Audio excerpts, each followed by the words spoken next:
website right now and download my free course on alternate picking mastery. It contains 5 essential exercises that will take you to alternate picking mastery faster than you can imagine. And then I've included my method of how to lay out a practice plan in just 1 to 2 minutes that will absolutely boost your results like nothing you ever tried before. So go download it right now. It's free.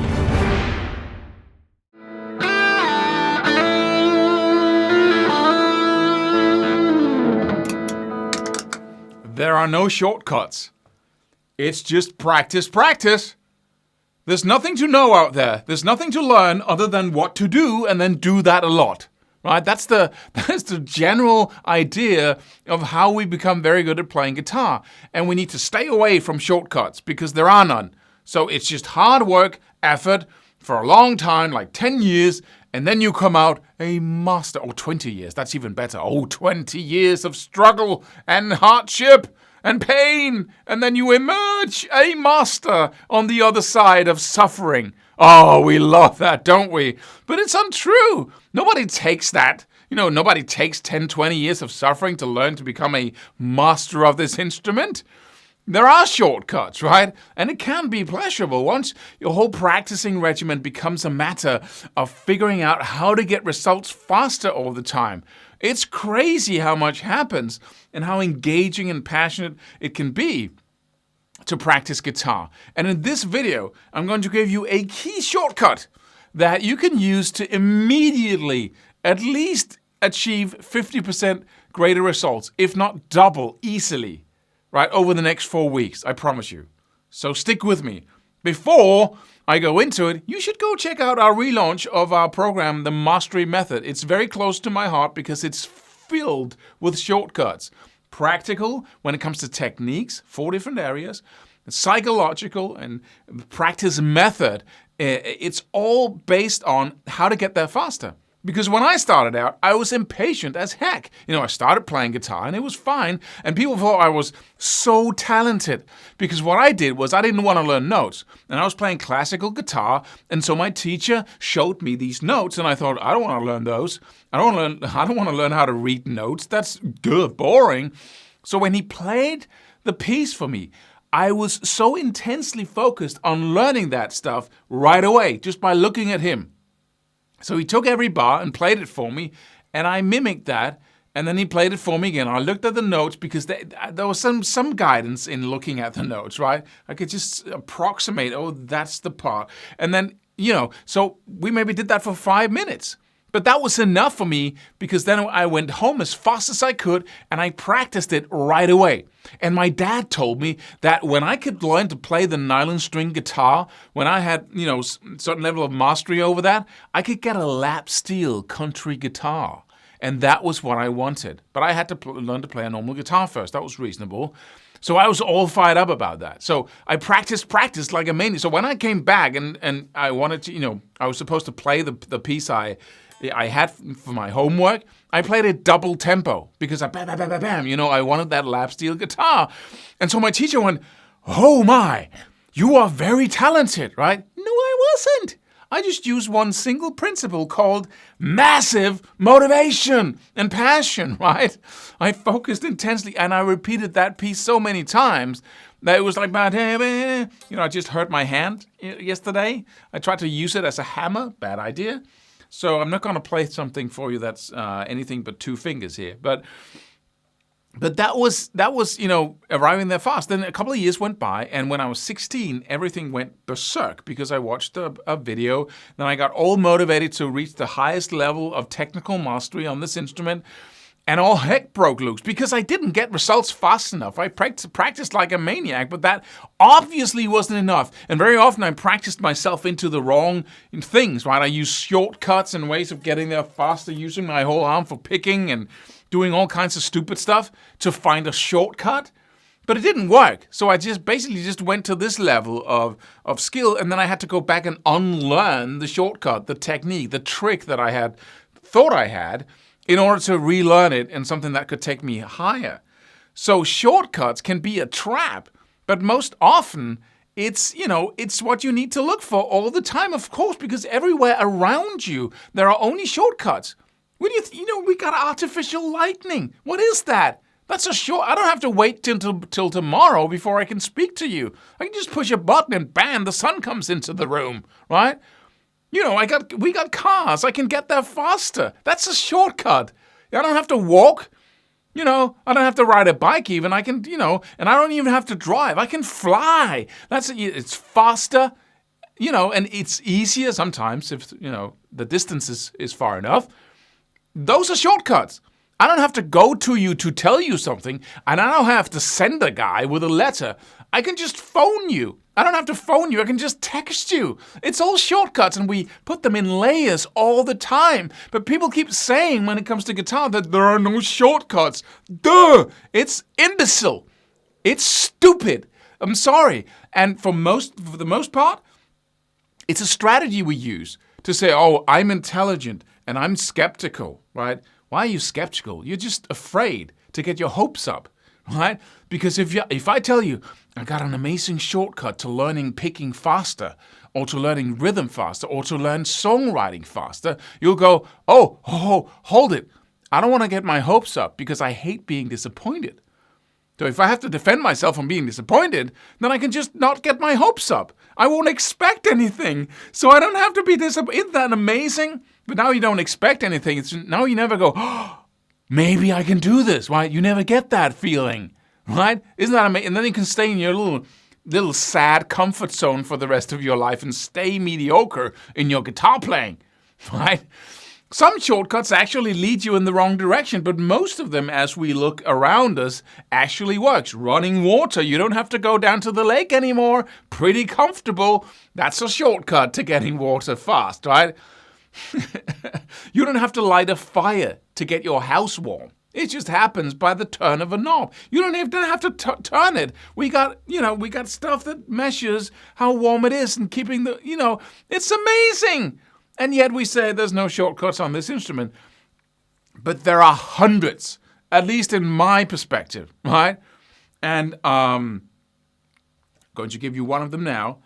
And it's simply a matter of, you think you practice for X number of minutes each day. You think you say, most people say, okay, how much do I practice? Well, I practice around 1 hour a day.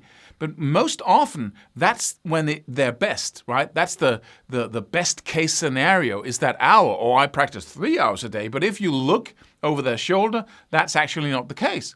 Secondly, when they practice, are they really practicing?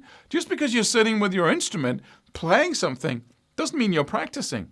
Practicing is a focused effort towards a specific part of guitar practicing or guitar playing.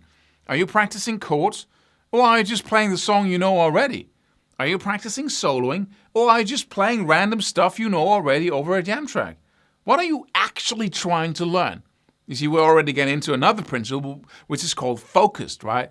But we don't want to go there right now. We want to focus on another shortcut. That's called pre-thinking. It's just a simple process of planning. It's a matter of deciding in advance what you want to do before you do it. And then you decide in advance what you're going to do with the challenges that arise as you're practicing. It's so amazing how that concept works. So let's say we take it down to we use the principle on all levels. Let's say we take it down to the smallest entity. You just pick up your guitar and you want to start playing. Stop. Decide exactly what you want to practice.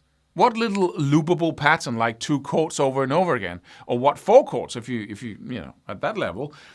What little picking pattern if you're practicing a technique or hammer-ons or pull-offs. What is it that you want to practice, and for how long? Answer those 2 questions before you start, because then you follow through on your plan. That's a plan, right? You decide what you want to do, and then you do it.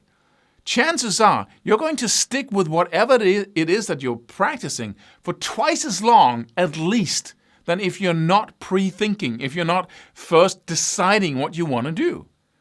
And then you start your clock, your watch, your phone, and say, okay, I want to practice this for 15 minutes. Then you start practicing. I guarantee it, after 3 minutes, you go, isn't those 15 minutes over? They're not.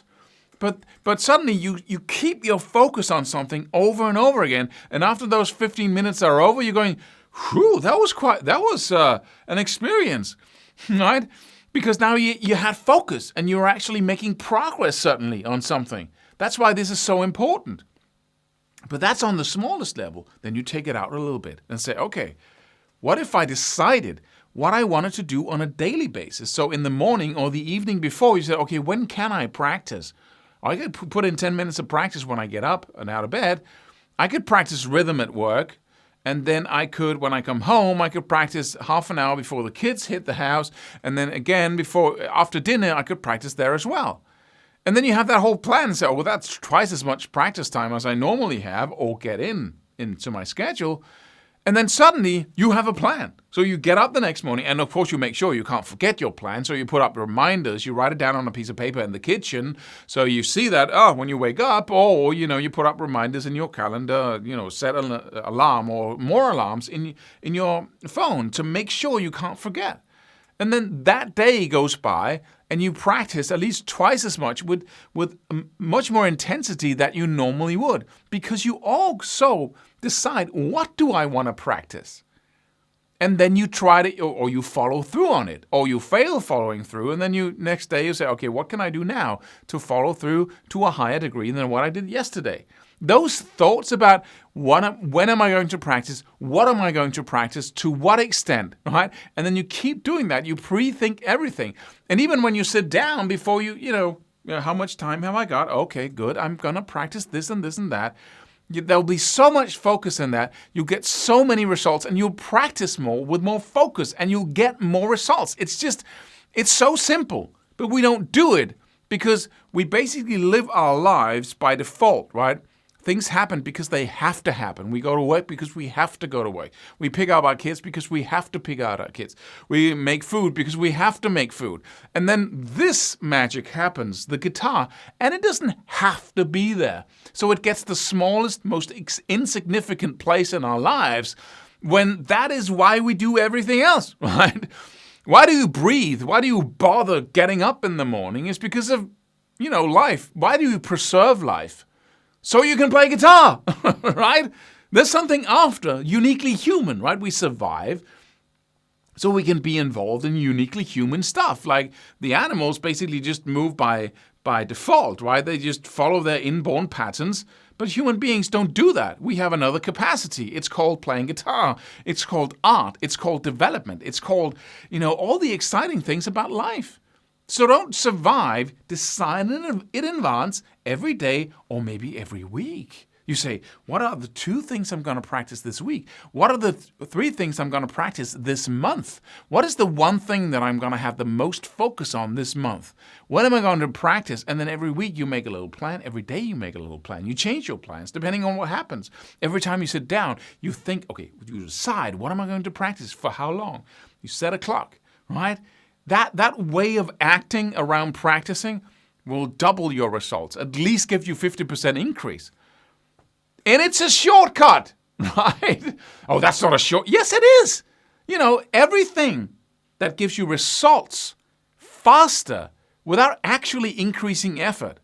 And this is also practice more, but that's not effort. It's pleasure because you get more results. It's more fun. You have a plan. You get results. You can say, oh, last week I did this and I got these results. I actually improved. Wait, what can I do with this? Instead of the haphazard, well, here we are again, guitar in hand. I wonder what I'll practice now. Or practice with no focus. What am I getting better at? I don't know. I'm just practicing this song, which means repeating the same chords over and over again, right? Whatever it is, right? But so remember, decide in advance. See if you can stop not deciding in advance. Because if you don't, you're not practicing. You're basically just doing stuff, right? In an empty void. And you hope it takes you somewhere. Instead, plan and then act. Think and then act. Decide what and for how long. Subscribe for more free videos. Do it. Do it now. Do it.